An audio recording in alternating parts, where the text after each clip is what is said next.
Yes, hello, I am James Rowlands, and today it's a WNR383. It's NXT update, and of course, I am not alone. As always, by my side of a pleasure by Monty. How you doing, fella? Here we go again, here for another review. 383, man. Getting up there, man. You're really getting up there. I'm doing good. How are you, man? You're adding to it because, we're only like, the age is not, it doesn't matter how old we are. But it should be an interesting episode next to. We have 5 episodes to catch up with. We've got to start with a fallout from how long ago does that seem now? I feel like, I don't know why this happened. It seemed like, it didn't feel like it all, but just, oh my goodness. Like, it happens to all like every other review, I think. Something like that, where we talk about something and like that was forever ago. I don't understand how it feels like it should be more recent on my brain than it is. Well, like I said, a lot has happened. We'd like I said, 5 episodes to catch up with. The last time with Monty getting new edition, but we're going to start off arriving with a special someone who carry on the legacy of the $1 Million Man, whoever that person was, gifted and strong of mind, who was very strong of heart. Quitters never quit, and winners never quit. And Grimes has Cameron bonkers. He's testing this track for the champion. DiBiase seems to go to the moon. Grimes joins in, and money flies everywhere in the arena. Through passing. It's a good conclusion to a very, very fun story that me and you definitely enjoy. I'm pretty sure a lot of us out there enjoyed the way this story unfolded and the way it ended. And it was great. It was a great moment. It was a great moment. And talking about it right now, it's crazy to me how forever ago this feels like now. Just remembering the segment, but I do remember feeling at the time that. This felt really good to see because, you're still in the high from Takeover, so which it felt great that to see it happen at Takeover. So to have this to conclude the story and just wrap it up with a nice happy ending, I thought it was good. Yeah, without a doubt, it's nice to see this finally ended to the best story told in NXT. And we get a recap of Takeover, and then Ridge Holland makes his entrance, and in action after the break against Timothy Thatcher. Rapid Ferocity striking his stretches to battle out Crab and planted Thatcher with a power slam driver for the victory. Pete Dunne and Danny Burch, this bastard, with Burch back, a proper faction I put. I'll give or take with his new finisher. Faction I'm in. Again, these are notes. Yeah, you don't like that inverted type of scoop slam. I don't know what to call it. Finisher. You don't like the finisher Holland uses? No, just all kind of. Yeah. It's kind of more opposed to. It's better than Wasteland. Oh my goodness. I hated Wasteland. Anyway, I thought this was some solid wrestling. Holland had a lot of opportunities to show his strength. And I remember thinking this match ended abruptly, but since it was a return, and seeing Birch come back, I thought that was that in establishing Holland, since he's still relatively new at this point, on his return. So I thought that was the focus of the segment. So this match, the finish made sense to me. So it wasn't necessarily the most compelling thing in the world, but it was great to see Danny Burch return. Without doubt. That's what I wrote. Yeah, exactly. It's a real potential. Carmella Hayes of the NXT Breakout Tournament, making it a case for Carter. Donington early, but Cancelo played it smart by escaping the ring and hitting Kane Cup with a hot tag cut. Ran down JC Jane and up with a net breaker combination. Mandy Rose backstage, and I just see Baker's not only look, but of course the same minute. That's what they're. I hate JC Jane. I hate that name. It just sounds made up, don't it? JC Jane. Honestly, I don't know why. I don't know why. I just don't like JC Jane. Anyway, that's the thing. That's the only thing that I think of when I think of her name. It just seemed like somebody came up with it, right? Like even like her, like she made that up. There's no way somebody birthed it and said JC. Yeah, I want my daughter's name to be JC Jane. The thing is, and I was going to get on this a lot late, but the names are at an all-time low. And I know people go, when people said Finn Balor, that was bad. But we have got some real cunt. I will Well, at say least that's Finn the Balor right Finn Balor felt way more unique than There. some of these combinations. Von Like, if you're gonna Wagner. be different, like make it make sense. Yeah. Yeah, who pulled that out of the hat? Yeah, this is Von Wagner. Zion Queen. Zion. And who spells it like that as well? I mean, come on to Right. like Bron Breaker. Like, what the fuck is that? Bron. How many Brons, you know, that you fall with? Oh, my best mate, Bron. No. Braun. Fuck me. Then we get rid of a Braun and a Bronson. Even Gigi Dolan. You go, what? Gigi Dolan. Gigi. Everyone knows a Gigi. What was it? One on the newest? Lash Legend. And I was just going, you just fucking. She does have interesting eyelash, but Lash Legend is not. Yeah, who named their daughter Lash? We've just stepped over Ridge Holland as well. Who calls their son Ridge? Yeah, Ridge. Ridge. I don't want to go on. I really don't. That's how bad. We can do a show on these names just alone. Okay. Well, we'll move on. We'll move on with the next team. We see Raquel was up stage. Dakota Kai has done with Kaylee Ray's. I had to look up. She's the release. You go, well, I've not seen him on the main roster. So before I say Dakota Kai is going to be a few. Oh my goodness, man. We see her on Impact. Either injury, I don't know. It just disappeared. You just wonder. Oh my god. The rabbit hole. Frankie Monet rolls up and says she doesn't wait in line. Going to take her the cruiserweight title match. And that's way. I've got to calm down a little bit because we've got 5 episodes. Odyssey Jones gets his own interview. Katie Perez. I just wrote Valentina. Yeah, I just wrote Valentina. And Kaylee Ray. See how simple that is? It rolls off the tongue. Yes. Ray Wondering, a hoping time when Feroz is a star, will be reminded of the birds that have been massacred for a hat and shoulder pads. It's crazy. Looked like a shit rip-off of Valkyrie. Like, that's how bad it was funny that she got the feathers beat off her. I did enjoy that. Like, they started to flop off because it was that flimsy looking. Oh, my goodness. Yeah. Hopefully. I can't wait. As a matter of fact, we need to just be on the lookout for Valentina's gear update in the future. I cannot wait for that moment. I remember writing down that Kaylee Ray can have great feuds across the board, but I know what's coming, so I'm not even going to talk about that right now. Well, so let's go. Yeah, like we said, very interesting. And then Samoa Joe makes his first entrance as your new NXT champion. Remember that, everybody. He was match at TakeOver 36 and said that it's great to be NXT champion and the King of the Savages celebrate. And then Pete Dunne comes out and answers this challenge. Truth, baddest round here, so head in the back, fetch win the match. Who says NXT doesn't have long-term storytelling? Dunne and Joe have their heads. And then enter LA Knight. It's kind of ended. I mean, this was fun. Ciampa came down instead. There were so many great matchups. But like, back on missed opportunity. How great would have Dunne and Joe be? I remember being excited that night, but I feel like it's even irrelevant to even talk about it. Oh my goodness. I remember also wondering, Kyle O'Reilly can barely stand up. Why does he feel like he needs to come challenge anybody right now? Oh my goodness. Limping. Yeah, I'm fine. I'm fine. No, you're not.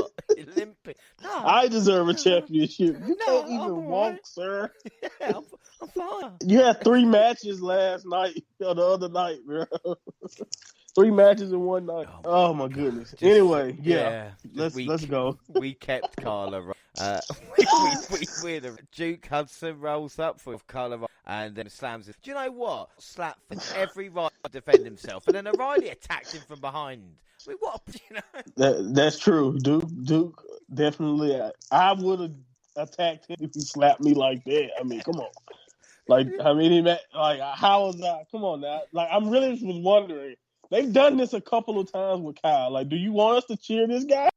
Really? Are you really trying to make us like him, or do you want us to hate him? What is going on? Because, like you said, like, I understand he has a douchey face, But you can't just slap the man and not expect to get your obviously injured ribs So I say, like, attacked. Regal's asking, look, did you attack him? No, I didn't.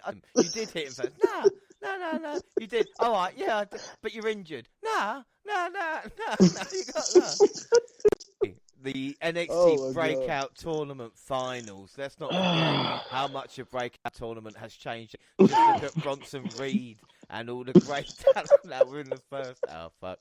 Anyway, it is Carmelo Hayes versus Monty's pick, Odyssey Jones.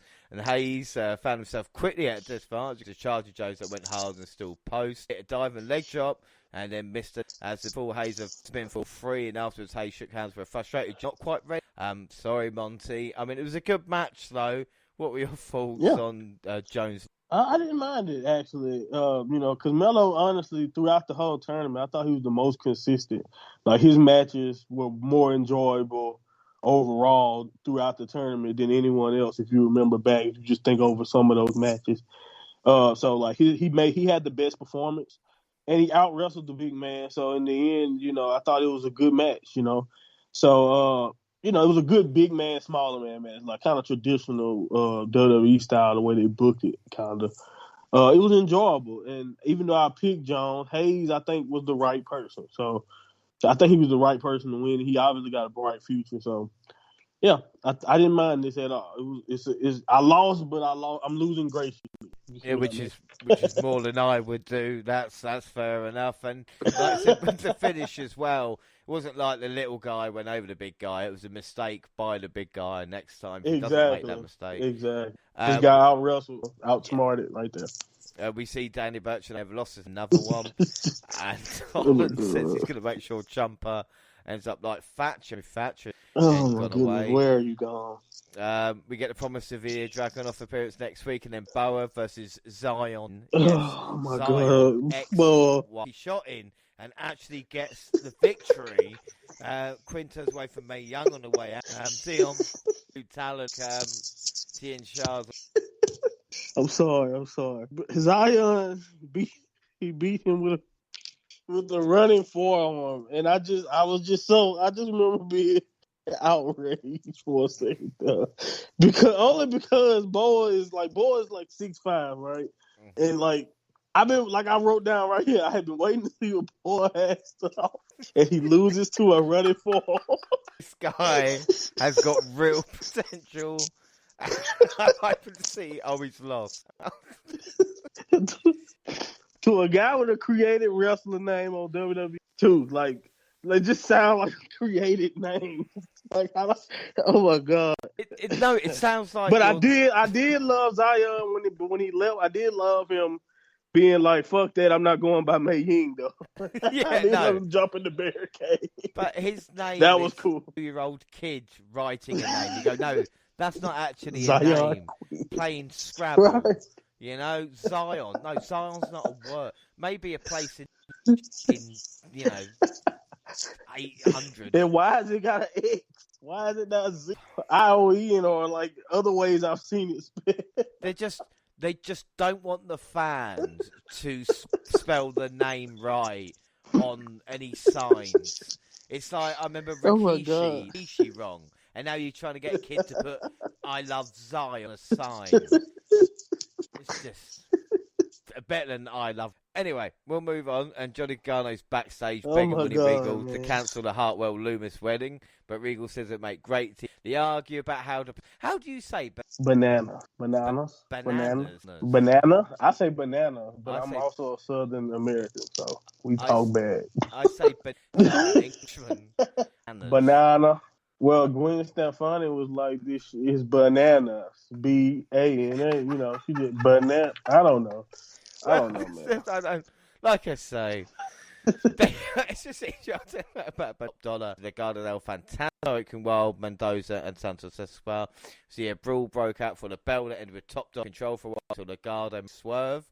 Top Dog took back control. Swerve saved the match. Scotty hit a 450 splash on the outside. He was flipped hard on the apron. B-Fab attacked Escobar, only to take a lead pipe to the gut from Elektra Lopez. This set up Escobar to roll up Swerve with a handful of tights. Free. Hit Row are becoming one of my favourite teams, but credit to the Garzo. I think the outfit and neck is good. Yeah. It's one of the few bright lights. I agree. This is a great, and I love the story that they told with the addition of Electra Lopez to Legado. I definitely thought that was kind of like a missing piece to this faction war, and I think it can make it would make it even better. And I can't lie though, like Swerve and the referee didn't look a little foolish with the way that played out towards the end, but it was it was fun to watch. So I thought it worked, and like you said, it was definitely one of the few bright spots of NXT.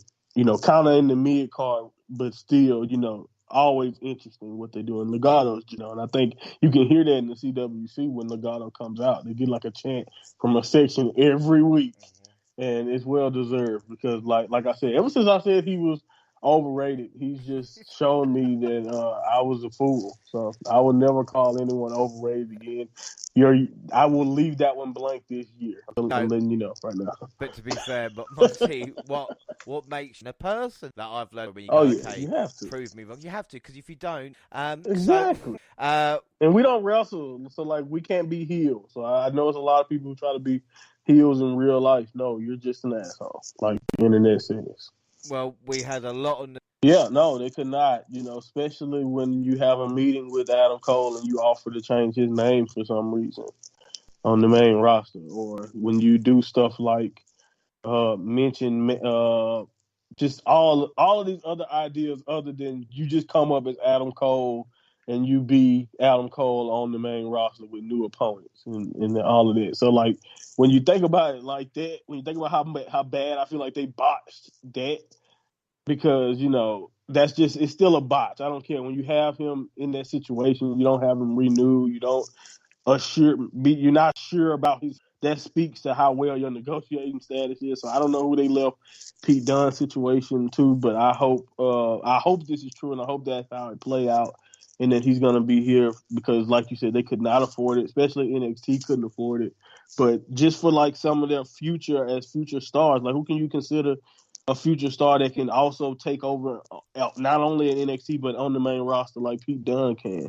Because I don't necessarily think Gargano and Ciampa are necessarily going to ever try to leave or I don't know if they ever leave in NXT.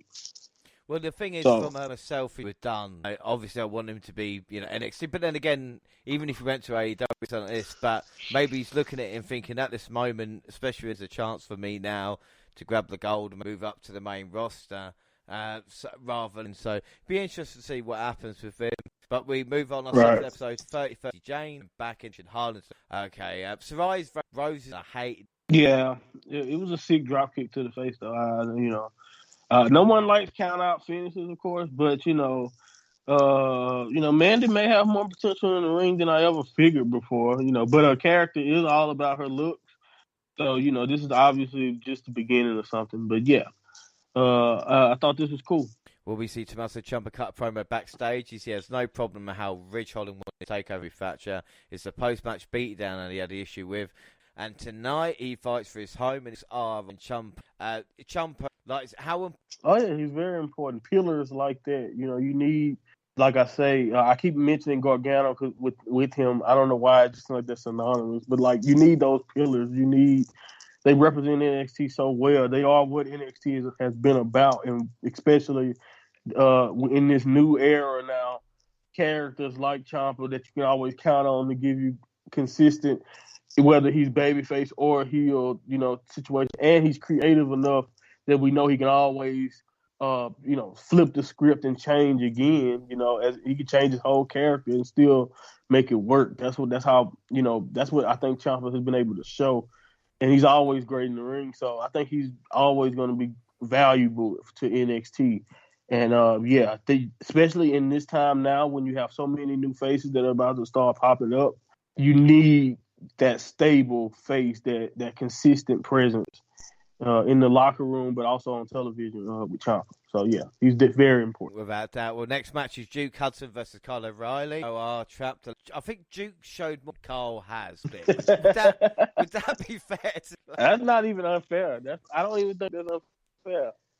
I don't think that's unfair. I don't necessarily like what they've really done with Kyle's character, and even though, like you said, lack thereof, character, if you want to think about it that way.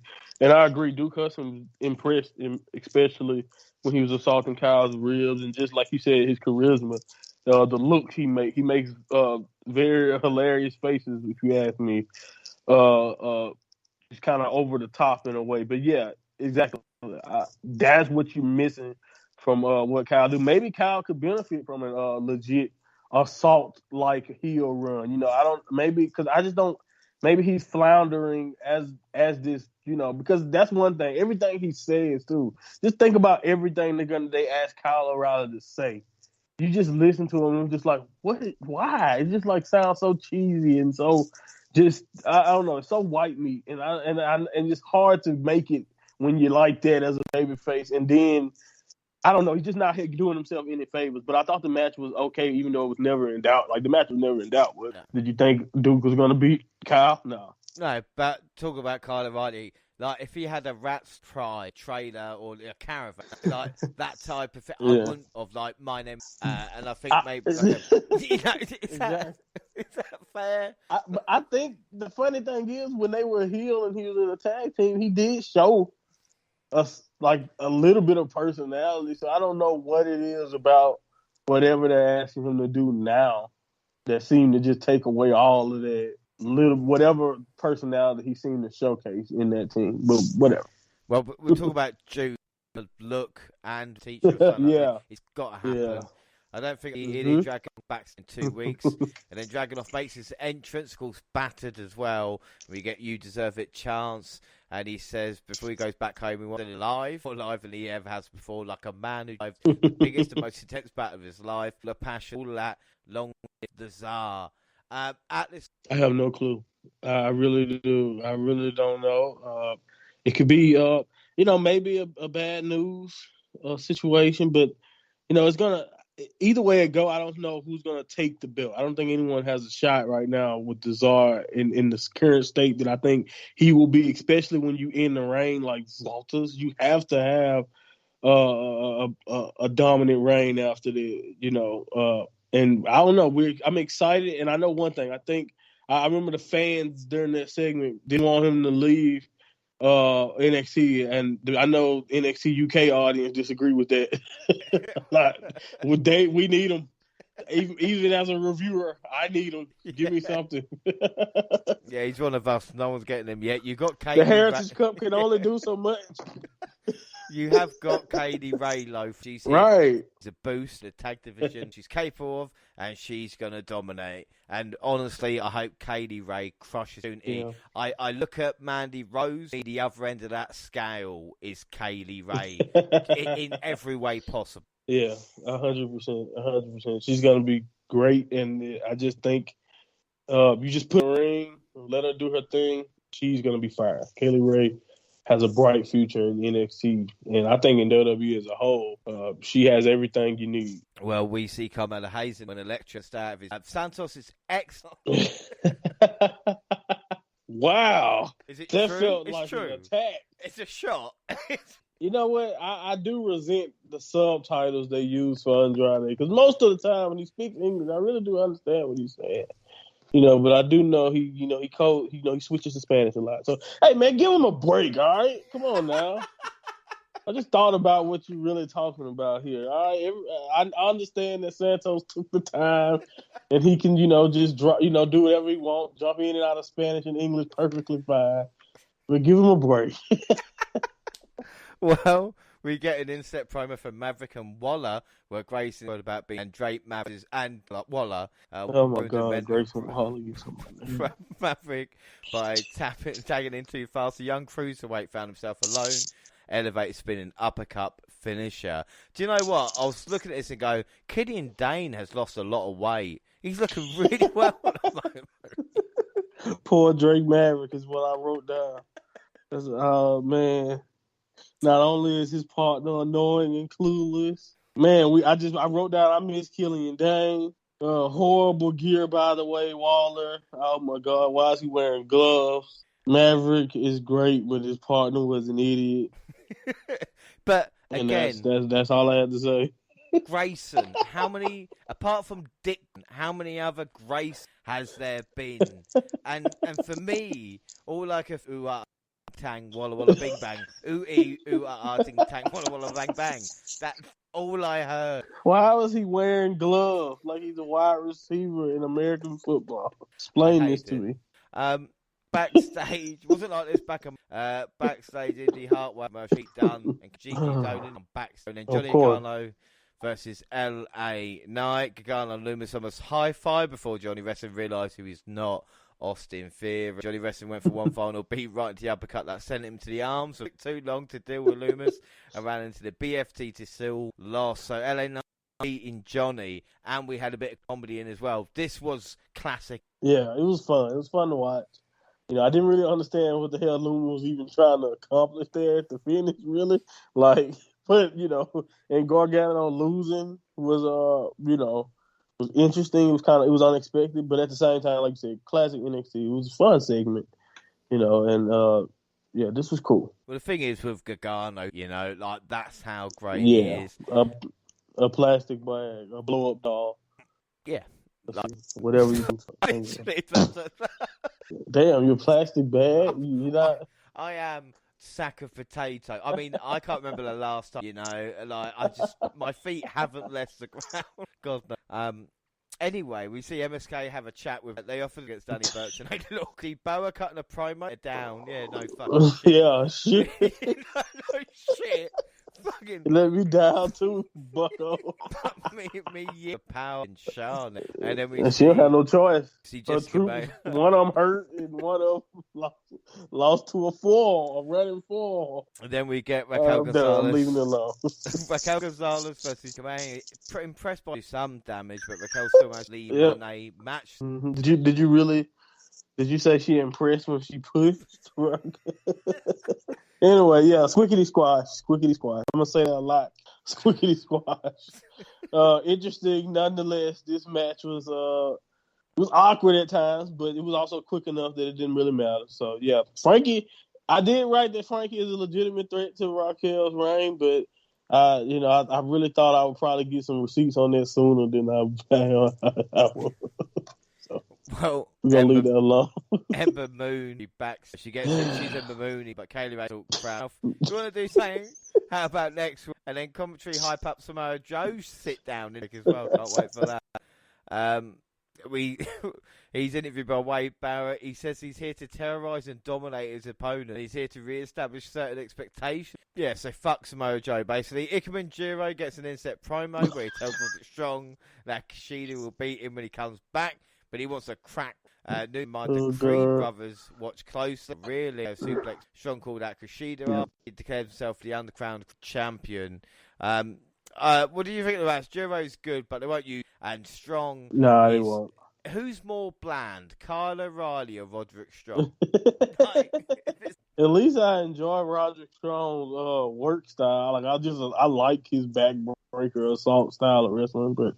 And I think they're both entertaining wrestlers. I guess if you just look, like most of them matches. But yeah, character wise, yeah, I don't know, man. That's a tough matchup. I think I'll take Kyle in that battle. But if you told me you thought Roger, then I wouldn't even be mad. I think, yeah, wouldn't even be mad. That's 60 minutes. I wrote down another squash match in this show, and I also had to say, Is Strong? I was wondering at this time, when is Strong gonna fight Kushida? I could have swore that was a thing. Yeah.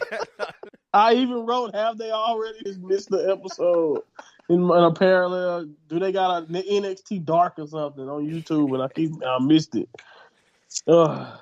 Unfortunately not, but then we see Shy, Zoe Stark, Casey Catanzaro, Kaden Carter in a bullet. Yeah, I'd do. Shy tells everybody she doesn't Stark as her team, they're going to... Io, so, again, a little bit... it's a little bit like, I don't like any of you. It's like me saying to you, I don't like you, Jack C, or Yoma, but considering I'm doing it... You're right. In reality, but I'm weird. I prefer that woman right there. I like the woman who's gonna straight up tell you, I don't like you. I like it. I'm weird. the mean girl in the high school. I wanted that. No, I'm just all right, leave me alone. Wow. Leave me alone. All right. Anyway, the point is, Io Shirai make that work to me. I don't. It's a simple philosophy, especially in a career where your job is to fight. Yeah. Well, I don't mind not liking somebody in their career. Now, in reality, yes, contact HR. That's true. We're going to see Cameron, and that was towed before throwing money at him and running away. What a twat. We see Ridge Holland versus Tommaso Ciampa. Oh, wait a minute. No, the Willow's Bell. By Ridge lost. What was... Yeah. In hindsight, yeah. It makes you wonder, did they already know? They already know something. And they were just trying to figure out how long they had to wait. Anyway, yeah, I agree. But I thought this was a decent match. But I did overall feel like a show with a good Gargano and Ciampa matches, both on the same show. I really thought that would have been way more interesting to watch overall. So that's really what I thought of that. Well, that was it. So we're heading into the last. They've recovered enough to catch on the top rope. We're high near full. The War Goddess got back to her feet only to get planted. Kaylee Ray Bomb for the defeat. And Moon explains in the backstage to answer this loss. Yeah, to AEW for your best bet now. But no, but in all seriousness, like at this point, I was struggling because this after all out. Well, definitely 2 years. Yeah. But the women divide both.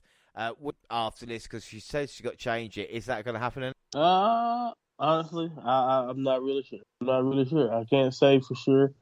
It's possible. It's possible this could just be like a heel turn, maybe, especially with the with NXT's focus going a little bit younger, even with everyone that they're going to start booking. So possibly, but I don't know if that's what Ember don't seem like she wants to be in the put people over position. So if she wants a future, maybe the main roster in the draft makes sense for Ember. I think she's established a new version of her character. Shotzi got called up. They were teaming together. I don't think they need to go to the same show or do anything like that. But I'm saying, what's the point at this point of Ember being back there? She tried to fight for the championship, but she's already lost that match. So what else is there to do other than either make a character switch and be a heel fighting some of these younger talent that they're trying to build up NXT, or go to the main roster and probably do something fresh. I think I would choose the latter, but I don't know exactly what the direction is for Ember Moon at all. She's definitely at a crossroads now. You could argue like anything as well. We get Danny Burch backstage, taking the titles back, and Ridge Holland end SK. Back from the Hartwell's Bachelorette. Everyone low-key mocks her life. Candice away. Candice gives a speech how she didn't improve her relationship, and Dexter arranges that they really love each other, and that's all. Hartwell cracked Johnny Garner's nut, and the Ray offers to help her spawn Bachelorette party. I mean, what were your thoughts on Stockholm Syndrome? But at the same time, stalker marriage love story. It's hilarious what we find entertaining as wrestling fans. I understand why the outside world looks at us like we're weirdos. But I will say that this is some of the most entertaining stuff, the index stuff consistently. That's one of those things that was a bright spot in all of the change, all of the uncertainty of the future when it came to NXT. Continuing this story was one of those bright spots of every show. So this was just the beginning of a fun ride. Yeah, without a shadow of a doubt. We're going to see what happens at the bachelor party later. We get Carmella Hayes versus Senses Esparza. You say? Right, dozes track to refs so that Elektra Lopez can hit Hayes with a body slam on the ramp. Santos Hayes does have a bright future. It was a fun match. Yeah, I thought it was another good showing from Hayes, and I really like what they're doing with Legado. And I think they have the potential that they can potentially be a very special faction. Like, can't you see North American possible tag team, and not saying anytime soon, but women's championship in that faction future? Like, can you see that type of possible, that possible thing going, or even an NXT title in the future for Escobar? So like Legado can be a really, really strong faction, and I really like what they're doing. to that point in NXT. So yeah, and this match was, like you said, was really, really good. Without a doubt, we see Malcolm Bivens introduce the Creed brothers to Diamond Mine. It's announced this show is a fighting. So Ciampa, O'Reilly, LA Knight, Pete Dunne will compete in the 4 match. And then we get Chucky, Viola, Paxton, Avra brothers. I wrote down Jobber team. Yeah. Do you know what? I got my way, for real, is not Brutus and Julius Creed. And Brutus, to start, he's tagged back, bang, and then Julius sends it a rolling pile jump to long lariat. So for me, the Creed brothers are Green Swagger and Mini Volta. That's what I'm. And weren't the outfits generic as well? What were your thoughts? No, very generic. Oh my goodness, the most generic wrestling outfits I can think of in my life ever since the black trunk Stone Cold Steve Austin used to rock. But Austin made it work. Anyway. Let's see. Brutus just tossed poor man. Like, he threw him out the ring one point. It's like shopping bags. Just throwing the boys around. It was. Oh my goodness, man. The Creed brothers were very impressive. It was impressive, but it was definitely just a squickety squash. But I thought it was a fun introduction to the Creed bros. So yeah, and good. I messed with the nickname. I like that. Good pick. Well, he should have. So never going to cancel them since this. Now they have a problem, and I've got to say thank you. We have you guys to cutting it in NXT. Fuck for. Yeah, I agree. Up next, Io Shirai and Zoe Stark versus Caden Carter for the tag team titles. Tag out to the partnership. Stark had to cold tag in just to give us a cover, but Stark then straight into spearing her out on the floor. Stark was for the moonsault for the win. And after the match, Gigi Dolan and a mask on Carter. And why does Io hate? I mean, it would make sense if it was Candace, but Stark's not done that. Yeah, I just think it's just Io being edgy. Like, she don't. Basically, she wants it to. She's a loner. She's a star. She's trying. She wanted to star power out to herself. I know you wonder, like, all right, if you want to be a loner, then don't be a tag champion. Well, she's saying that it's more like And by the way, they've done this. They've overly done this in WWE. Done the whole. I'll get to that later, but they've overly done this whole tag team as friend thing. You know what I mean? Matter of fact, no, it's not later. I'm getting to that now. Why do they always book that? Like, it's not. I'm not saying that they don't have to be friends, but I remember in the promo before this match, Carter and Contazor was just referencing to their friendship as if that mattered in a match against these two. No. But I don't think they need to be friends. I don't know. I think Io is just she was dominant. Now, this is the way I look at it. She was dominant in NXT on her own for a long time, so she don't need Zoe Stark in her mind state, in her mind state, and she don't need any friends. And I don't mind that, because even though she's in a tag team, I know it's weird, but it makes sense within her character if you really think about it. I'll tell you something else. It's not often. True. Anyway, Kyle O'Reilly last year's best friend. Keith Lee's manager. Yeah. And then we get Dexter Lewis' bachelor party. We see Cameron Grimes passing some cash out as everybody gets out of the way. Shake hands on it. All go karting. Not easy to say. Go karting, including a referee zombie again. The next activities an axe thrown with Gargano technique comes up. Grimes Oblivion. Laser tag is the last event lie out and on a high five throughout Canada at the moment. Johnny and Main Page cracking it. Smile. I absolutely loved this. I can understand why some people might have hated it, but this is kind of what I need. Who cares? After AEW, because this is better than. I agree. It was very, very NXT. It's been hilarious this entire time. Everything the way I've been doing. If you don't like this, it is what it is. Who cares? Because I thought this was, like you said, very entertaining. It was hilarious. It was needed. And, Dexter just straight up committing assault during laser tag. We're just going to let that go, I guess. But, yeah, it was fun. Yeah, it must have been fun shooting it. I've got a thumbs up with shout out as well. So, yeah. He's committed. And what a disappointment. This week. Yeah, right. Up next. Yeah. Me Ying. I knew I heard this. You know what I'm saying? I wasn't tripping. They go ahead. They go, no, but it's like it's right? like what Raw does. Raw, right? This and don't it make sense?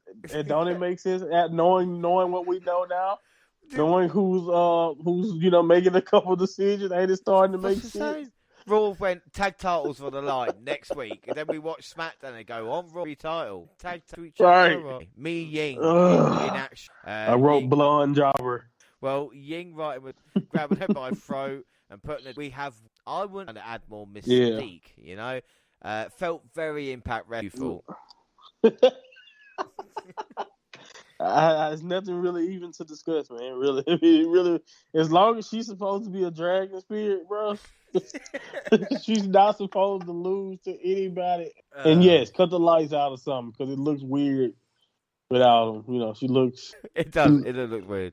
Well, we see. Yeah, it looks weird. We see LA Knight in a car. This match over the objection. How dangerous example to set to cut a fast driver in a car, ladies and gentlemen.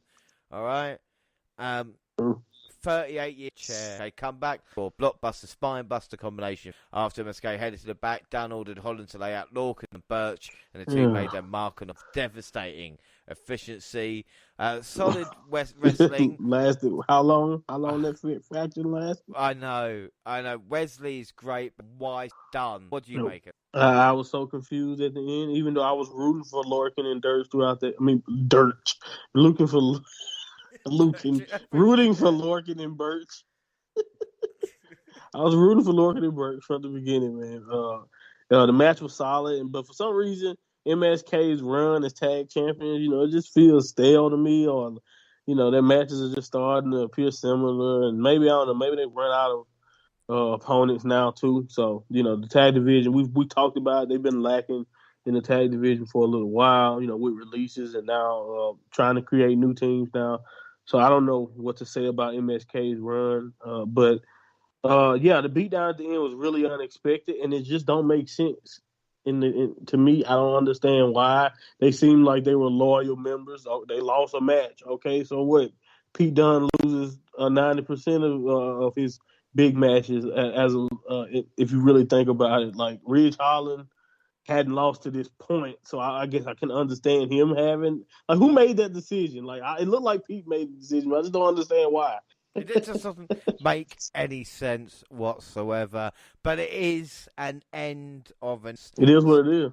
Well, that's today's first and Dan for next. This episode is the end of the Black and Gold brand. But don't worry, Monty and I will be with everyone for the new that is ahead of us now. So the old NXT is dead. We're going to get on the new one first. Apparently, pretty vaccinated. Okay. No, I kid. Hopefully you'll be. And then the other Samoa Joe relinquished his NXT champion. He posted a video saying, "Hello, I'm NXT champion Joe." He said, "I've recently due WWE medical brief, yet still under time. I realise this is a cusp of era, a fight. So what is it?" Yeah, something's going on, man. I don't understand. It's unfortunate, in all seriousness, it's unfortunate. I can only imagine how I feel for him, like how it's just like a bad string, just a string of just tough luck for Joe, especially in WWE.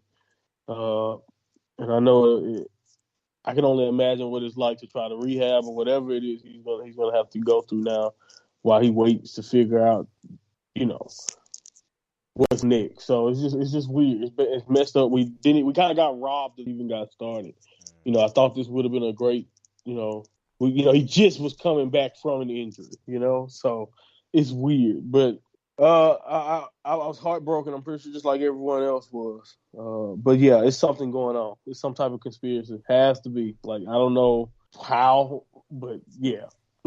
Well, let's get to So September show open. Still hates fun. Pete Dunne said he's the baddest man in it. Kyle Riley says the opportunity they will strive for. Then LA Nightclub scared in this game, but it turns round and runs into Bron Breakker, some who wants the chance to prove himself.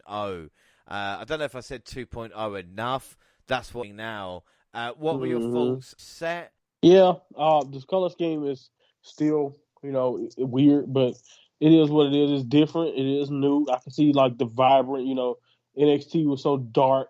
It's like the complete opposite of this is the black and gold, bro. And now, I can see them trying to lighten it up.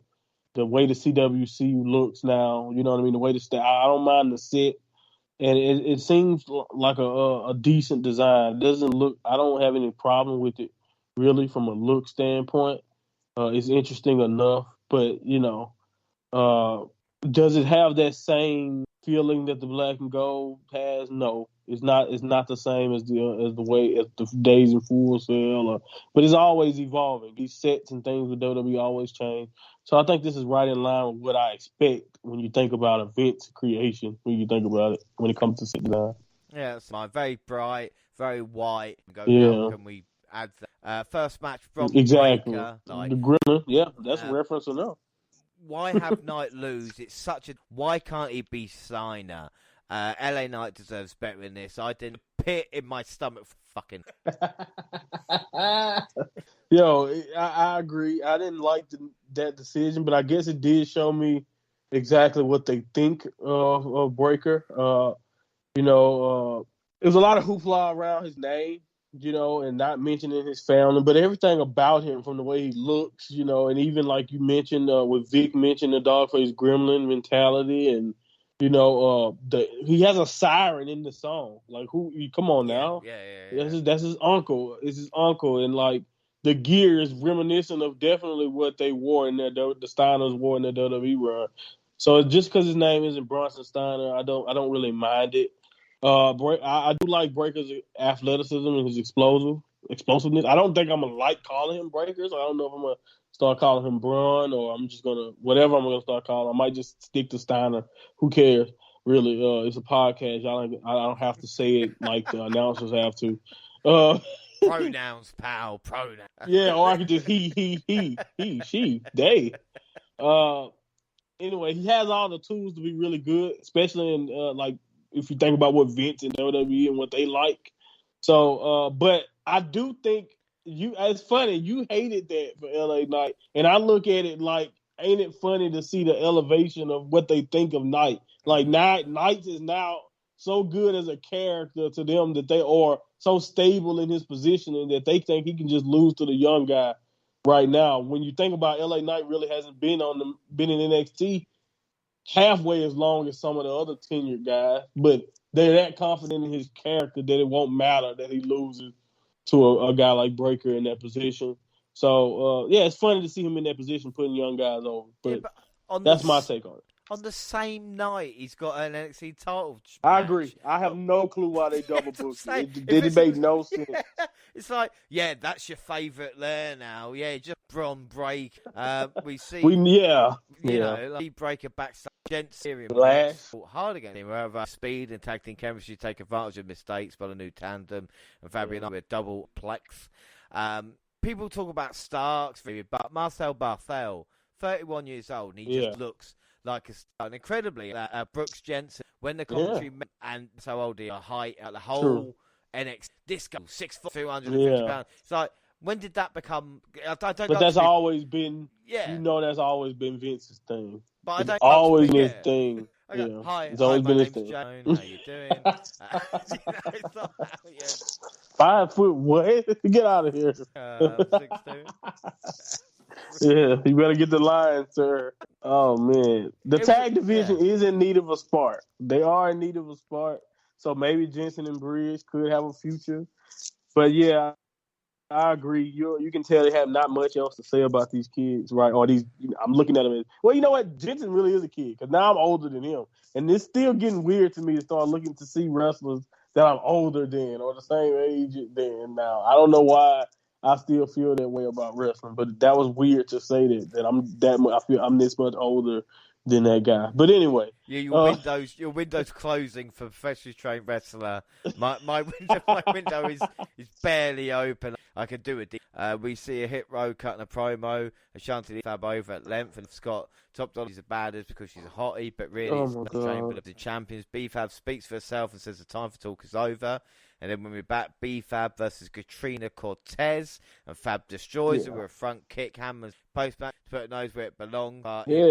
Game. This was passable. I mean, B-Fab looked green. Feud. It only adds. Yeah, you're gonna see a trend with this, but I definitely said this match was disturbing to me.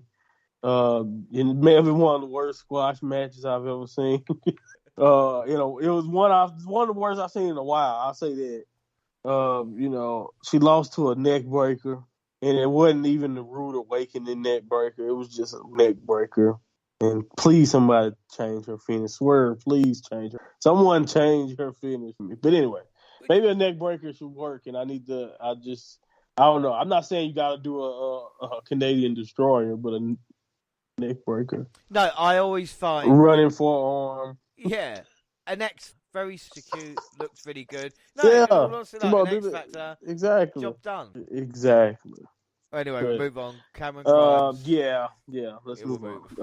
But at least she's in hit row. That makes more interesting. Grimes will say for Johnny Garlic. Yay. No, I did find about a Priest. It's Damian Priest. Johnny points out Damian isn't real Priest. The Priest confirms that he's right for taking a few drinks from Cameron. Garland Theory hug. And that's my only thing. Priest didn't follow the dress. And again, I'll be a little bit annoyed by that. But still, Austin's back. It's great. Yeah, it was great. This is funny. This is a great skit. I loved it. I also noticed that Priest was there, but he really did not go to the funeral. He literally was only there for the after party. So good move, Priest. I said the funeral. It's not a funeral. Man, what am I thinking about? Whoa. Completely different tone. It's a marriage. I don't know how your wedding Well, it is. Hold on. Am I the only one who know what Dexter Loomis does on the side? Do I know who he's based? Am I the only one who realize who he's based off of? He's seen some funerals. But anyway, let's go. I think that says more about you. So we get Carmelo Hayes. Carmelo Hayes brought somebody else get those vibes. Don't get me. Carmelo Hayes brought playing Trick. Yeah. Oh my God. That's not a good name. No, we've seen someone of a wrestler, by the way. Duke Hudson walked out to beat him in the tournament. Trick and Hayes stopped Hudson to the mat plant. Did they trust him? Springboard uppercut. Do you know what? Duke Hudson really needs to watch Duke Hudson. Like, what the fuck has he done wrong? Right. Duke Hudson is not moving smart at all right now. He just I think he thinks just because he's tall, nobody gonna beat him. It was 2-on-1 from the beginning. I don't know what he was thinking. It was hilarious to watch him get jumped. I actually wish they would have just ended the segment continuously kicking him. That would have made it even funnier. Just keep kicking him until like they fade to black in the next segment or whatever. I want to come to William Regal's office next week. Mr. Regal, there's a problem. Duke Hudson's been attacked by this week. That's all I need. Exactly. Oh my goodness. Again, catch a break. This is not. I feel with Carmelo, even the promo. Yeah. Oh yeah, I think his character fits with them really well. If you really think about it, but I don't know. You're lucky that we have factions at all when you're talking about NXT, especially with Vince being around, maybe more. So I'm just we're gonna take the 4 for now. But but we got the Diamond Mine, so I mean we got the most factions that I've seen in a while. I think in NXT. So we'll see. With JC Jane and Gigi Dolan in a warehouse talking to Mandy. The camera's found back. This is a faction, yeah. Yep, Mandy's wearing a hood. Casey Cansaro and Kaden Carter come out for their match. Hang on a minute. I just want to make a note. Because I was seeing this as why were they so up.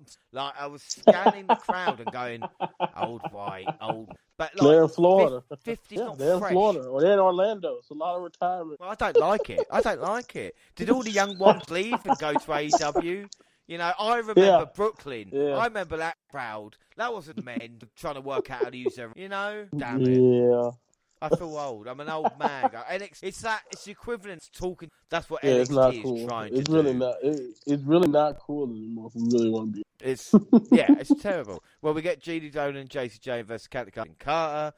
During this, Holland wiped out O'Reilly back, and then we see God's greatest creation. Hills beat down the face, and William Regal. Anytime, rules. You have Rose looked dominant early, escaped the Carter. God's greatest creation, the Warrior of the Sun out the ring. Rosen hit a bicycle knee on Carter to Mandy. Look, this is WWE1. 2 matches in a row. Definitely. Features talent. I don't like the heels. Don't get by the style. If we turn around and Mandy, Oh JCJ, my goodness! Wait till you hear that name next when we get to the next show. Oh my God! I think you guys will just stop it right now. You won't. it's unbelievable. Like, I just not happy No, with it. okay. What were your thoughts? Yeah. Like you said, definition of WWE from the beginning. Like, even the whole match into a 6-man or 6-person match. Like, come on, that's typical of WWE. Type of main roster booking and. And then, like I said, how many times have that been pulled over the years? The match itself was what I come to expect from like a WWE style tag match too. It was cool. I wish Sarai had more of a time to shine, especially with Mandy, because I feel like they should be the focus of the feud, but they didn't really spend much time together. And they probably saving that just for like a one-on-one encounter, probably. Whatever. I don't know. Maybe Mandy could possibly, like you said, in the next year be taken seriously. Other than just like looks related things. But wait till we get to next week, of course. And Dolan and Jane were definitely in need of direction. So it could have been the beginning or something, but. Yeah, I'm not gonna act like I'm the most interested person in the world. Because, like you said, this is just very, very WWE. I hated it. We go backstage with Indy Hartwell in a bridal party. Candice LeRae yells at a bridesmaid for wearing a beanie, and then Rich Holland makes his entrance. William Regal's interviewed, announces Kyle O'Reilly's out. So it's still good with Von Wagner taking. Now the whole point, Von Wagner took his place. The cleaner could have been anybody. Darren could have been in this matchup. For this time to do the initial one. Von or Wagner. The zombie ref. Yeah, and he would have counted. So that's all. We move on. Von Wagner to Ridge Holland. Drake Maverick. Holland just destroyed Maverick. Drake. Drake must be just count. Why did I cry about being fired? Yeah, just why? What did I do? EC3. I should have been jumping for joy. It's that bad. Win by this is Drake's dream. Tommaso Ciampa's interview backstage. It's chaos. Young hungry athlete a shot, and he gets that. DIY man. When it comes to 8 days of redemption, that was a fire. And then we get an Italian American man walks out and talks about how you go. I'm Joey. I'm Greco-Roman. Hey, I'm an all-American wrestler. About his family, smartened up, Tony Janja. It was just the kind of, we got trash people coming out. Like, it's just so stereotypical. Tony D'Angelo. Are we in the 1940s? What is going on? What is this good fellas? Mate. Godfather? The next episode. We wait till he shows up again, I tell you. And then we get the Creed brothers, Brutus versus Dan Jarman. This is a squash. Blue Trunk fires up. This loves it. Cartwheel and Lariat for bastards. They can only get shit of pain at this moment in time. You really didn't enjoy this just like me. Yeah. Yeah, I have nothing to say other than that, I guess it's interesting watching them kill people, but yeah. Please, they need some gear. Lord, give them some gear or something. I don't know. You know what? Let's just move on.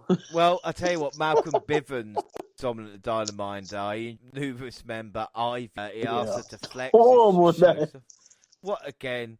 She claims she hasn't had a carb since 2005, and she was the star, not tight in games. Yeah.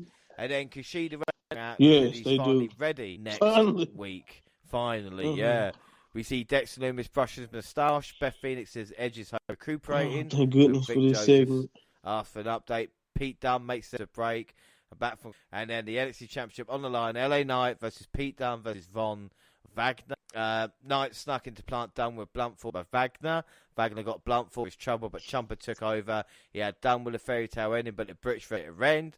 Knight got involved again in Dollar Megastar with Olympic Slam. The ensuing action, Wagner hit a double underhook suplex on Knight. Then Ciampa ran in, struck the fairy tale ending on Knight for the win. Yes, it wasn't LA Knight's night or new NXT. Ciampa taking on this. I thought this was really, really good. Funny that they not only did they double book Knight here, and then they added unknown Wagner.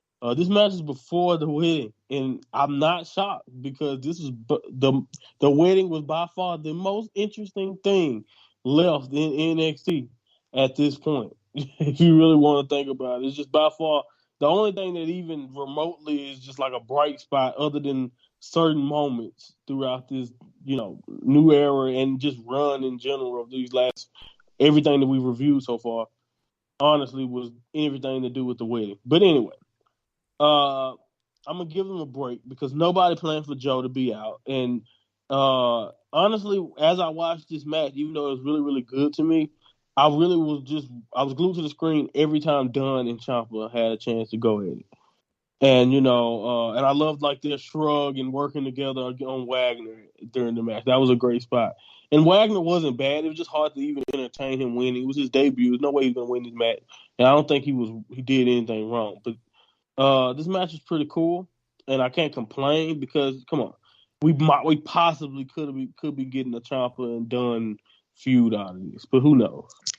Without doubt, and people were asking who the fuck Von Wagner was as well, formerly Cal Bloom. Oh, that was even worse. It was son of Bew Beverly Waste, like a young, would that work for Adam Cole, I suppose. Yeah. And then when Titus Farley, one step Gaylord. I mean, that's funny. He asks who gives India away, and I can ensure his blaze. He has the rings, and now the vows. Yep, flashes everyone. To snack into her bed because she's keeps us safely understand each other. It's a life. His question was no vows, and he got out with a silence. But Beth Phoenix stepped up to officiate. I mean, it's his wedding. It's almost like someone paid him to. Beth Phoenix stepped up to officiate. RJ Chase tried to get involved, but I do get in that pop. What were your thoughts about the wedding? Because I know people would hate it, but I free ministryordained.com. Ain't that where Beth got the anyway? This wedding was absolutely hilarious. From the beginning to GYV basically saying this was gonna be a mess. It had to be a rib. I thought that was hilarious. To Theory being a doofus. To Ikeman having the ring in the first place. Dexter threatening everyone with the axe and basically letting everybody know he always straps. He always got his weapon on him. I love it. Everyone opposing the wedding was great. In the first place, just the fact that everyone was like, oh, I mean, she is being stalked. He is Dexter. I mean, yeah, we should oppose this. The priest moment was cool. Kushida's facial expressions during the entire segment was great. So this is just entertaining. Very, very entertaining stuff. I enjoyed it. It was a bright spot in a confusing and weird episode at times. But this is definitely a bright spot. Yeah, upsetting a bit too. It was upsetting too. Well, I love a wedding without a hitch. 8-month storyline done right. well. And then Ciampa's watching with Goldie. Bron Breakker breaks up. Congratulates on Shakes and they stare. Right, so thoughts overall. Did they cram in enough new faces? I don't think they White Ropes, I missed so long. I mean, like I said, I took a breath and I'm glad you hate it as much as I completely. I know it's a new look. When someone does something bad, I hate it. I can't explain. It's like teams the best players. So after watching it and consuming it, I've figured once I figured out where we were heading, I was like, okay, yeah, this is gonna be probably hard to watch. I put this off for a long time. I have DVR, so I watched these episodes of NXT way later than they actually and all of that. So like, I put it off for as long as I possibly could, to be honest with you. So I 100% understand where you're coming from. Once I watched the show and I got to actually see what they're trying to do, I understand the need for it because, like, when you lose the talent they've lost, I understand, all right, we need to rebrand. We need to do everything different. But I agree. What we're getting so far and what you're about to see, even in the next week, that's leaking into the next week, is definitely not the level of NXT that me and you have used to when we were reviewing it. But don't even get me started on years ago and how NXT felt. Like I just mentioned, this just does. No one. I don't blame anyone for not wanting to watch it. It's getting rough to get through. And like, if it wasn't for this review, this is what I'll say. If it wasn't for this review, I don't know if I would have watched. To be fair, it's the same thing here. Like, I barely restarted it so fine. It's equivalent, like, but we're gonna give it a chance. Like I said, 20th episode 2, and a show. I hate that too, by the way. Yeah. 2.0. It's like Everrise getting the push they deserved in NXT. 2.0. Right, that's exactly what it reminds me of. Every time I hear it, I just like, we're talking about the team you let go. But yeah, no. Also, that's another thing. Letting people like Everrise go that never really got to establish themselves in the black and gold brand when you're going in this direction is some of the stupidest business I can even think of. Just thinking about all the talent they let go of NXT, but when they decided to go in this new direction, it makes no sense to let go of a Kurt Stallion when you're doing this, or Jake Atlas when you're doing this. It helps to have all the familiar faces you can when you're doing something like this. So I just don't understand any of that direction at all. But I guess we should have seen this coming. We should have seen it coming. Well, I said we should have known. And we see the show opens for recap of last week, and Ciampa is in the ring with some new stars of 2.0, and Kamala Hayes with Breaker. Ciampa over the new talent. Coming out and saving this with Brown. You want to make it clear that 2.0 is still the same show, so better than ever. Bollocks. Cameron Grimes went out to a chip match Monday night, wanted his own bout. Dunn arrived, give it spark to Bron challenge Dunn and really champion. Tommaso, he need you to put over the new talent and the look. Yeah. And to, this is them showing a breaker in that. I agree. So obvious, man. But this was Ciampa, the toe in the company. Yeah, he's doing the best he can. He's trying to tell you that.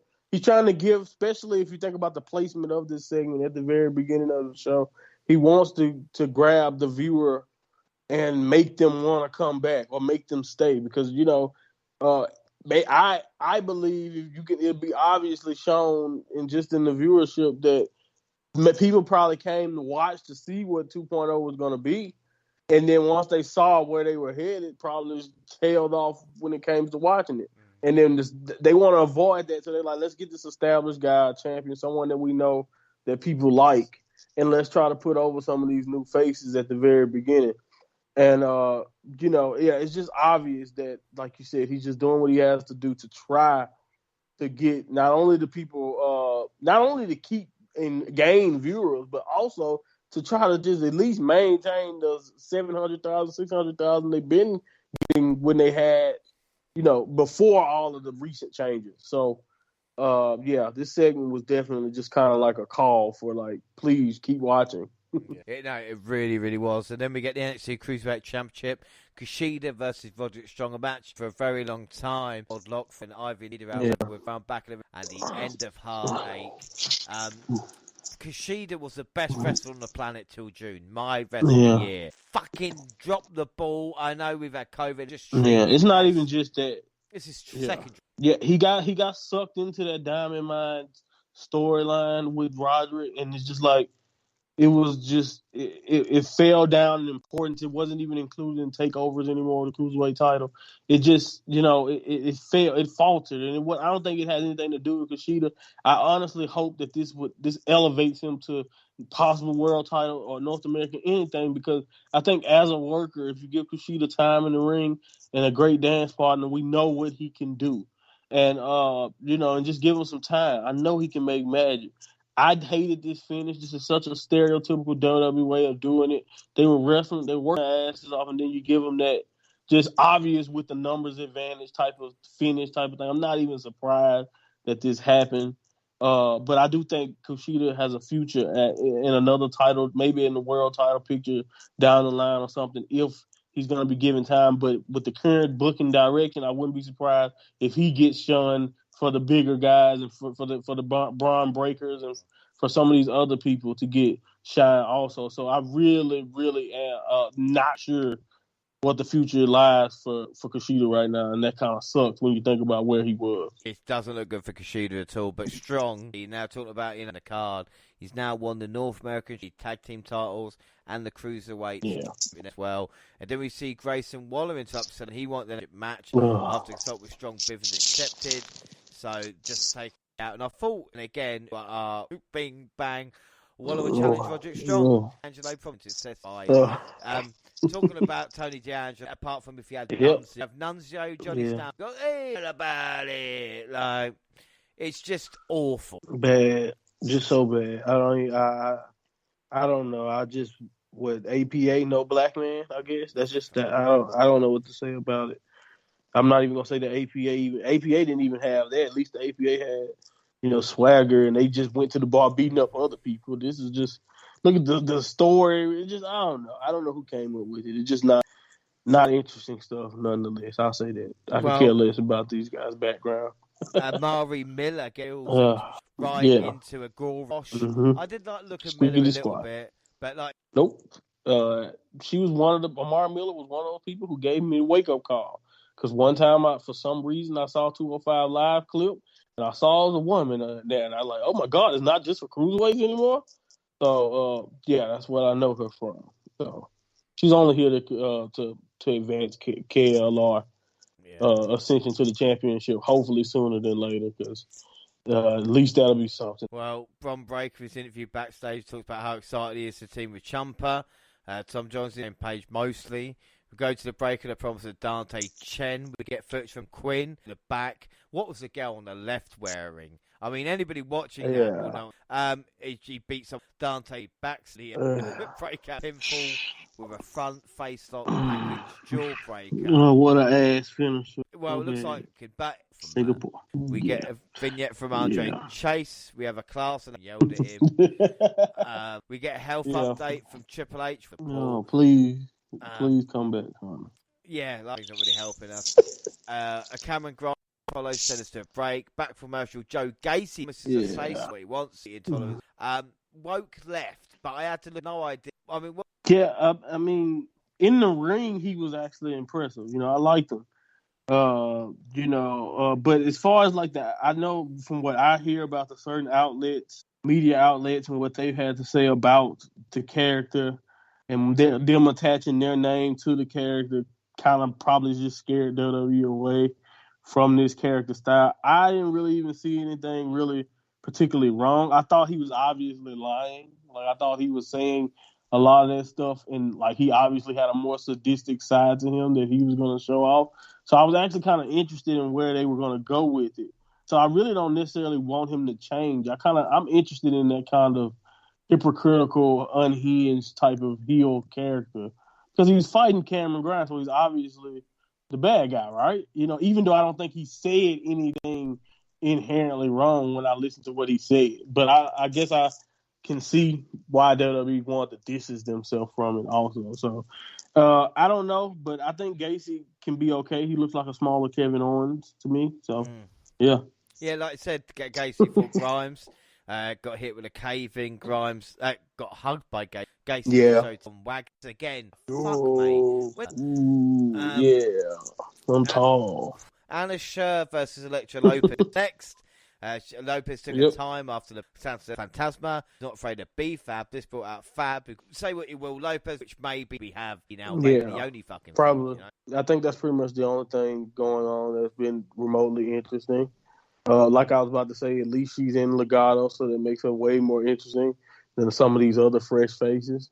We'll see where this goes. Excuse me, but one of the things I've written women, hopefully Jones, that won't be a squickety squat. Honestly, Jones made a break. We will, in fact, have next world cancelled last week. Goodness, and then right? Yeah, they didn't even mention it, and then Lash. I literally sat there through the show. Was like, okay, well at least we got Raquel and at least we have the title match to look forward to. Monet, I was about to call her Valkyrie. I didn't want to call her Ty Valkyrie, so that's why I blanked for a second. But I thought I was gonna get Frankie and Raquel. I was like, and then they just walk up and be like, "It's next week," and I'm like, "Am I tripping? Like I really thought I was tripping or something." Nah, man, it pissed me off. Up next, Odyssey Jones versus Cara Millman and Darren Patty. Chase came out closely as Jones started both men. After the Hill tried to attack his rivals, he's broken. We get the handicap matches, we get the broken, the old build, the ride back. It's going to be down to what he does on the main. Pretty much. Yep. I think he's got a bright future. He can be something in NXT, but he's main roster ready already. He's exactly what they're looking for. If you know what I mean. Yeah. And They have Andre Chase and Jones right now got a beef over a wedding interruption. And I know I'm pretty sure they explained that it may be more than that, but I'm just going to pretend like that's the only reason. Yeah. Since the wedding was the only interesting thing we've talked about this entire podcast. Well, like we said, so we get Grayson, Ting, Tang, Walla Walla, Bing Bang backstage chatting with some pals when Hayes roll up. I'm sure he might just cash in and end his reign. Then we get Jane Rose walk past and attractive as that's how women should be treated. And then they're billed as Toxtraction. Oh, horrible name. Terrible name. It is terrible. And they talk about how they're going to help evolve. Yeah. Well, the only good thing about this segment was EO accepting the challenge backstage. And, of course, Zoe Stark. Because he was like, I don't like him. Fuck him. Right. I love it. She's like, I don't like him. So that's all the talking we got to do. I don't like him. That's enough reason for me to beat him. So screw him. You know, I like that. I love it. That's what I was trying to tell you when you said she's been a bitch. Like, that's what we need. Especially in this new era with these fresh faces. No anyone can give a fuck about. We need EO. In these dark days. You know they're going to win gold. That's the thing that we hate. The cameraman was way too close to Mandy Rose, by the way. They're at the beginning of the entrance. He was just all up. I was like, why are we doing this? I literally thought for a second, I was like, Mandy Rose going to come down here and she's going to prove herself in the ring and she won't. It's going to have nothing to do with her looks. And look at what Vince does.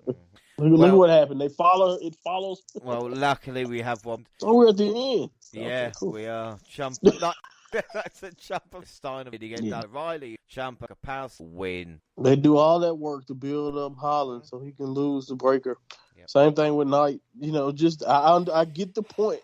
We get it, but I'm just saying, you know, look at that. I tell you what. Look at that.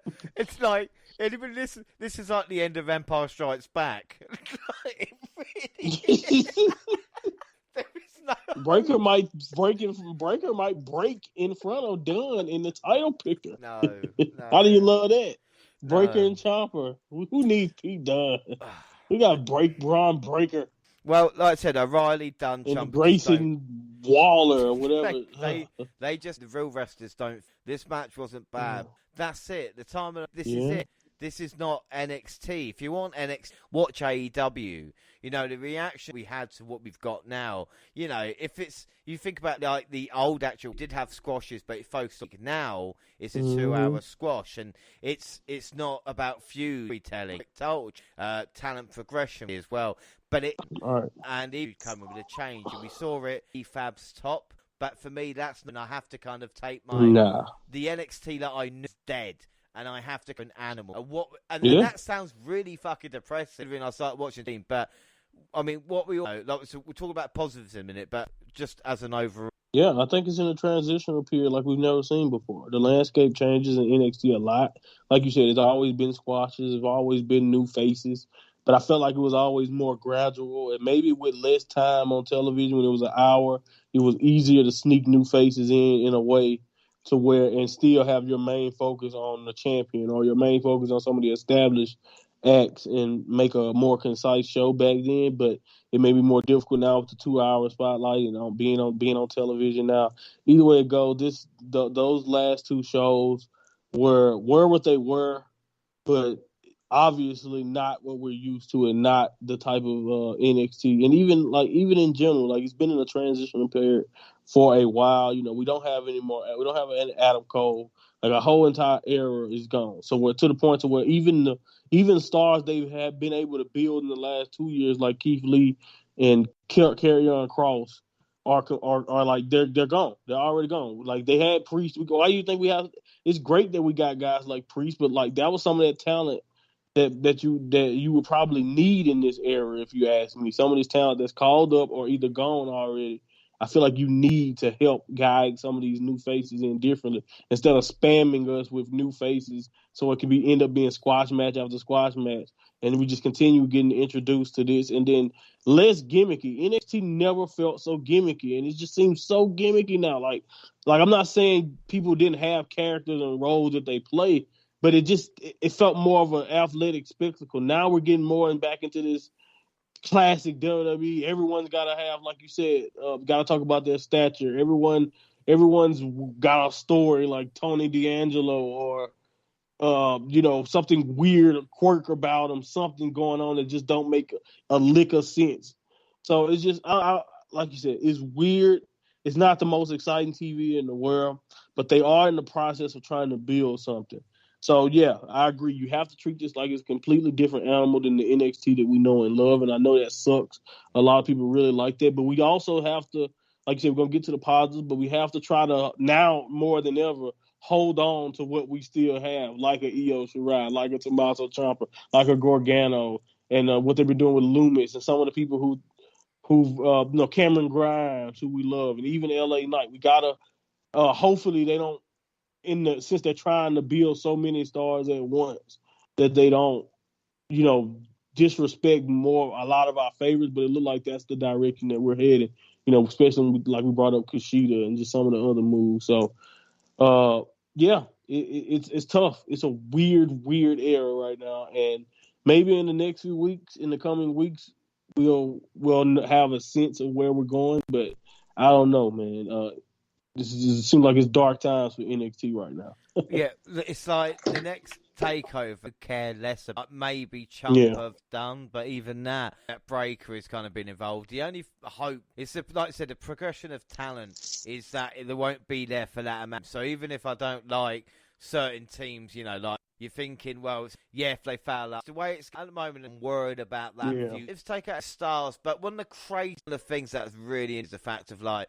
NXT, it's like you weren't. What the fuck? It's not what's happened in NXT that's any problem that's happening. Has been the carrying. Right. Even Knox after these little. You put it against AEW or AEW, and like I said, we've had in so many. Don't you miss Shotzi? Like Shotzi would be perfect for this era too. Like there's so many established people who didn't even really get a chance to do what they had the potential to do in NXT who could fit now in a key role right now in NXT and help you guide these new talent along instead of just, again, throwing all these people in spots that they've never been in before and putting them on the spot. And like you said, I'm trying to give them a chance, like at least till Hunter gets back and maybe some of the direction that he had can come back into it. But at the same time, what will this show be by the end? Well, And like, it's scary to think about if you really think about it, right? The way it's been these last. Think about how much it's changed from update to update 5. One of the good news, the ratings have slightly. How can Leicester? I'm trying to think now. This is the most depressing NXT update. Well, we can lie. It's not. Well, it's an end of an era. It's an end of an era then. So let's have a look. We'll talk about. So over the past year, the old. We'll end up back to one. It's been so many. It's really hard to choose. I think it's out of just the entire arc of the way and where we are now. And, sometimes they've been using Candice LeRae so often I forget that she's with child. It's hilarious, right? But anyway, the arc of the entire arc and like where they've come from and where they began as the way and how they've been consistently entertaining, along with the arc of Dexter Loomis and Cameron Grimes, like I want to lump them together just because they just seem like they're entwined. Like I even like how the wedding situation gave a nod to that with Cameron Grimes popping up, making a truce with Loomis. I really loved it. Like it's a dope callback to, just like I said, one of the best stories that they've been telling, along with what they got going to afterwards. Also with the Index and also with Grimes and LA Knight. And I think last but not least, it has to be watching things like watching Io Shirai's entire championship reign over that last year. It was a special, special time. And this is not, seems like I shoot at Raquel Gonzalez all the time, but we can just see it's completely different. It wasn't a week that went by that Raquel, not Raquel, it wasn't a week that went by when Io Shirai was champion that it didn't feel important that she had a match or had something going on. And then, since, Raquel has had it, that importance of that championship, the whole entire division, even though it's not entirely her fault, is completely different. So, like, thinking about that, Io Shirai as champion, Cameron Grimes and Dexter Loomis, and also, like I mentioned, the way, I think that has been some of the funnest stuff to talk about and watch of this in this run of being on the show with you. overall, it's been so great in NXT for a long time.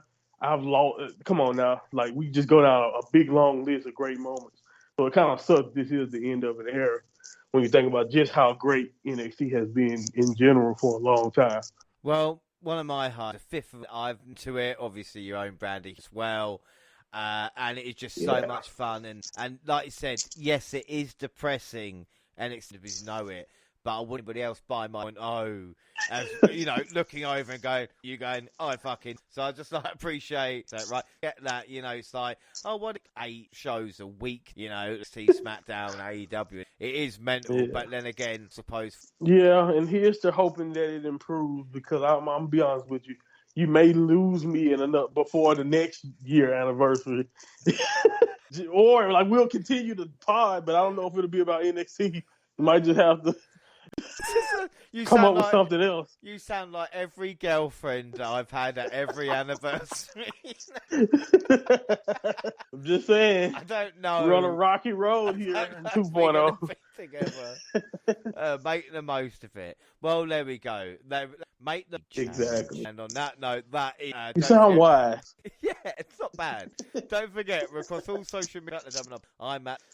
Yes, at my Monty Pod on Twitter, and also just go to Monty's Universe on YouTube. Just click the links in my bio on Twitter, and tap in, listen to the podcast, look at it on YouTube, do whatever you want. I got a lot of other things that I'm planning on doing. I got to get back to writing. I got a lot of great ideas that are about to start coming into fruition. So check in, and I appreciate this. Always fun. No matter how bad, it seems to always make this a fun time. So, it's cool. We try. Jumping on also on Facebook and Instagram platforms. SoundCloud on your phone, Spotify, Rate and with Jax on next UK and NXT update again. And let's hope it's better than it is now. But you never know. Until then, I have been James Rowlands, and thank you very much. Bye. Adios.